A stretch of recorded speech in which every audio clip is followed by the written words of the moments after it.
Jadon Sancho speaks out his first words as a Blue and the Chelsea legends who inspired him.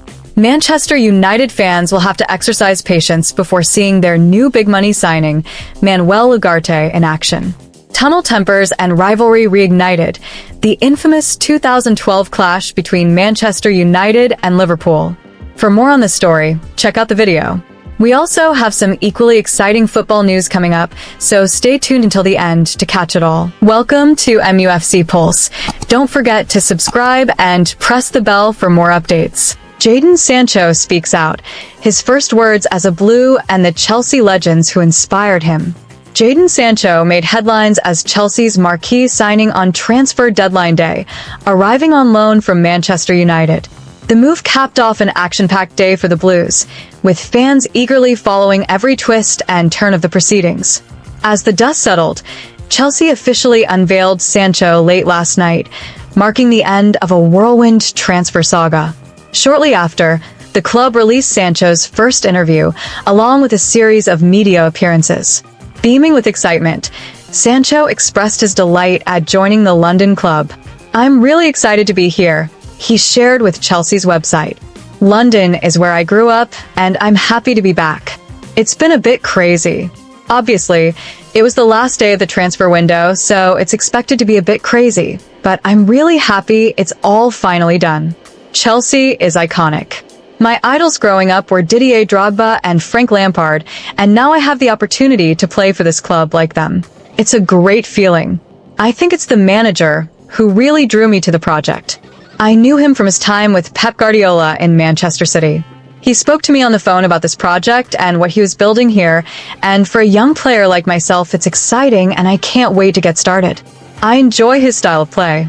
The wingers, when they get on the ball, he loves them to go 1 versus 1 and be direct. We play a lot of 1-2s with the 10s and the striker combination plays. It's very attractive and it's a style that I play. I know Tosin and Cole Palmer. He was younger than me when I was at City. I haven't had a chance to speak to them yet, but I'm sure I will soon. They're going to be looking out for me, I'm sure. I want to bring goals and assists. I'm a skillful player, and I want to bring excitement to the bridge. Hopefully, it will turn out well." United fans eagerly await Manuel Ugarte's debut. Manchester United fans will have to exercise patience before seeing their new big money signing, Manuel Ugarte, in action. The highly anticipated transfer was finalized on Friday evening, with Ugarte joining the Red Devils from Paris Saint-Germain in a deal worth an initial £42 million. Despite the excitement surrounding his arrival, the Uruguayan midfielder won't be part of Erik ten Hag's squad for today's clash against Liverpool. The pursuit of a top defensive midfielder was a priority for United throughout the summer, and Ugarte's signing marked the culmination of that effort. He became the club's 5th permanent addition of the transfer window, joining the ranks alongside Lenny Yoro, Joshua Zirkzee, Matthijs de Ligt, and Nasser Mazraoui. While the latter quartet have already made their debuts in the Premier League, Ugarte will have to wait a bit longer to don the iconic red shirt. The reason for his delayed debut is straightforward. Ugarte wasn't registered in time for this weekend's fixtures, missing the deadline by a matter of hours. Consequently, he'll be watching from the stands as United take on Liverpool, a match that promises to be a stern test for Ten Hag's side.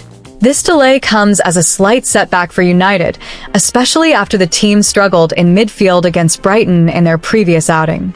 Ugarte's presence in the squad will be eagerly anticipated after the international break, where he's expected to bring much-needed stability to United's midfield.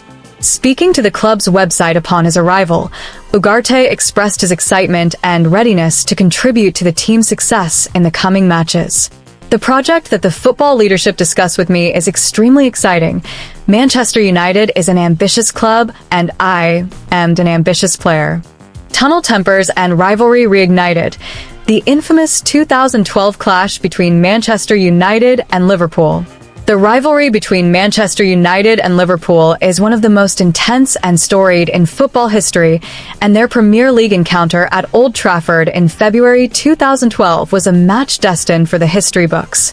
The clash was packed with drama both on and off the pitch, culminating in a fiery confrontation that few will forget.